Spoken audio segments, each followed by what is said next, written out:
चुके हैं। आशीष, अभी कुछ समय पहले हम बातचीत भी कर रहे थे, लेकिन रीजन क्या है जरा वो दर्शकों को बता दीजिए। देखिए, बाजार इनोवेशन को काफी अप्रिशिएट करता है और ये स्टॉक के प्राइस में भी नजर आ रहा है। 20% की तेजी यहाँ पर अपर सर्किट पर ये स्टॉक ट्रेड कर रहा है और कारण ये कि कंपनी की तरफ से काफी इनोवेटिव प्रोडक्ट्स लॉन्च हुए। तो सबसे पहले अगर आप देखें तो इलेक्ट्रिक स्कूटर में मार्केट लीडर है, 30% से ज्यादा का मार्केट शेयर होल्ड करते हैं।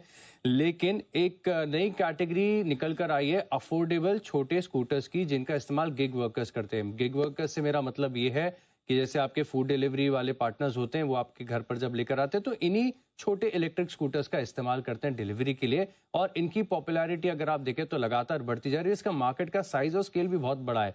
इसमें आप देखें तो इन्होंने काफी क्रांति ला दी है। केवल 40,000 रुपए में एक स्कूटर लॉन्च कर दिया है, जिसके चलते अगर आप देखें तो ये मार्केट को लग रहा है कि मैसिव पोटेंशियल यहाँ पर नजर आ रही है। अच्छा, ऐसा नहीं है कि ये सिर्फ 40,000 का स्कूटर है तो सिर्फ प्राइस वाइज सस्ता है तो शायद इसकी रेंज कम होगी या फिर फीचर्स कम होंगे।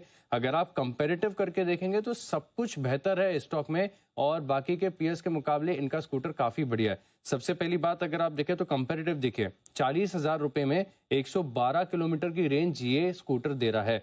काइनेटिक का स्कूटर अगर आप देखें तो 76,000 का है, 100 किलोमीटर की रेंज दे रहा है। यूलू ये भी काफी पॉपुलर है, इसके वैल्यूएशंस भी लगातार बढ़ते जा रहे हैं। ये 60,000 का स्कूटर है लेकिन सिर्फ 70 किलोमीटर की दिन में रेंज देता है। और ओकिनावा, जिसका नाम भी आपने सुना होगा, एक करीब 62,000 रुपए में 60 किलोमीटर की रेंज देता है। यानी रेंज के लिहाज से सबसे ज्यादा, प्राइस के लिहाज से सबसे कम। ये एक बड़ा पॉइंट है। दूसरी बात अगर आप देखें तो कंपनी लगातार इनोवेशन पर फोकस कर रही है। अब इन्होंने क्या लॉन्च कर दिया, एक पावर पॉड के नाम से इन्वर्टर लॉन्च कर दिया। ये इन्वर्टर पोर्टेबल है और मात्र 10,000 रुपए का है, जिसमें आप देखें तो 500 वॉट की क्षमता होगी। इसका क्या फायदा होगा, इन्वर्टर नाम सुनने में भारी लग रहा है लेकिन जैसे पावर बैंक्स होती हैं बिल्कुल वैसा ही है, लेकिन पोर्टेबल है। इसका इस्तेमाल आप कर सकते हैं अपने घर पर लगा के। अगर मान लीजिए कि पावर कट डाउन हो जाए तो आपके जो बेसिक इलेक्ट्रिकल अप्लायंसेज हैं, मिसाल के तौर पर फैन है, इलेक्ट्रिसिटी है, मोबाइल चार्जिंग पॉइंट्स हैं, लैपटॉप चार्जिंग पॉइंट्स है, वाईफाई राउटर है, ये सब इस्तेमाल कर सकते हैं। 3 से 4 घंटे चल जाएगा। तो ये भी अगर आप देखें तो रूरल और थोड़े से दूर दराज के इलाकों में काम आ सकती हुई चीज है। इनोवेटिव प्रोडक्ट्स लॉन्च हो रहे हैं, इसी के चलते बाजार अप्रिशिएट कर रहा है। और शायद सिटी की तरफ से भी एक बढ़िया रिपोर्ट आई है, इसी के चलते देख रहे हैं तो स्टॉक में है जबरदस्त एक्शन। टारगेट अचीव ही नहीं, ओवर अचीव हुआ। 20% का सर्किट यहाँ पर लग चुका है सर। 88 पर हमने यहाँ पर 20% का अपर सर्किट लगते देखा है सर, क्या राय है अब? रखना चाहिए। आपको याद होगा हमने कल भी रिकमेंड किया था, ये तो आज की बात है, आज तो किया ही है, कल भी किया था और दोनों दिन लगातार हमारी रिकमेंडेशन लिस्ट में आया है।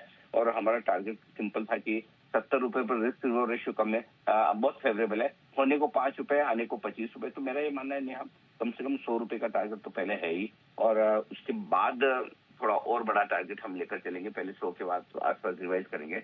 और कुछ ये जो न्यू एज आईपीओ, जिस तरह के स्टार्टअप काइंड ऑफ आईपीओ जो लिस्ट होने के बाद पैसा तोड़ देते हैं, इन पर एक मेरी थोड़ी सी डिटेल रिसर्च भी चल रही है, तो वो शायद मैं इस वीकेंड तक कंप्लीट करूंगा। फिर उसके बाद हमारे दर्शकों को बताऊंगा भी कि इस तरह के शेयरों में कैसे आप लंबा और बड़ा पैसा बना सकते हैं, इस पर भी हम डिस्कशन करेंगे। तो ये मैंने वीकेंड के लिए रखा है, तो इसमें थोड़ा लंबा काम है, टाइम लगेगा। लेकिन अगर आपके पास ओला इलेक्ट्रिक शेयर आपने कल आज 2 दिन में खरीदा है तो डेफिनेटली होल्ड कीजिए। मेरे ख्याल से सर्किट भी काफी बड़ा सर्किट लगा है, वो बता रहा है कि अभी भी इस काउंटर पर काफी लोग खरीदार हैं जो इसको आगे बढ़ाएंगे। जी ऑलराइट सर,